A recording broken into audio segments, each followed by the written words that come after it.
3 dinge wat 'n pensionaris nie moet doen nie.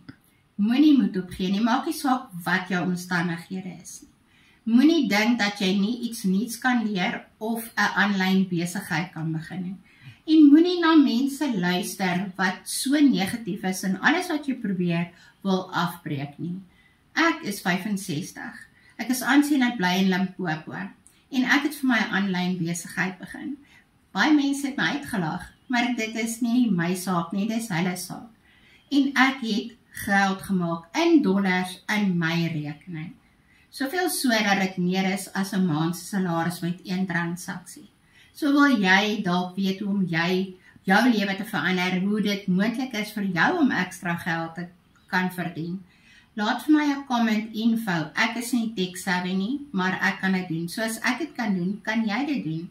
Laat vir my 'n comment info en ek gaan met jou deel hoe ek dit gedoen het.